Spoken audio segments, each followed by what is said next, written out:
చెరుకు ముక్క పైన తోలు తీసి చిన్న చెరుకు ముక్క నైవేద్యం పెట్టండి. గణపతి ఎంత అనుగ్రహిస్తాడో చూడండి.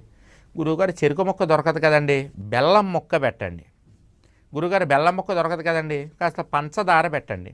గురుగారు పంచదార కూడా దొరకదండి, ఒక కిస్మిస్ పండు పెట్టండి. గురుగారు కిస్మిస్ పండు దొరకటే ఒక ఖర్జూరం పెట్టవయ్యా.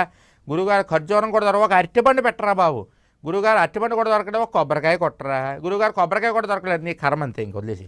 ఇంక నీవు పూజ, నీకు అనుగ్రహం లేదు. పూజ చేసుకోవాలంటే ముందు నీకు అనుగ్రహం ఉండాలి, అంతే తప్ప పూజ కూర్చున్నావు, కావలసినటువంటి సామాన్లు లేవు, అన్నీ ముందు పెట్టు కూర్చోవాలి కదా.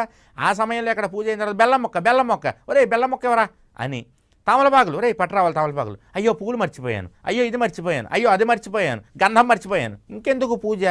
పులకెంత లేనటువంటి పూజ వ్యర్థం, మానేసేయి, తప్పేం లేదు. పూజ నిన్ను చేయమని భగవంతుడే నిన్ను బతిమాలలేదు. ఒరే నాన్న నాకు పూజ చేయరా బాబని నిన్ను భగవంతుడు బతిమాలుంటే నువ్వు అలా చేయొచ్చు. అలా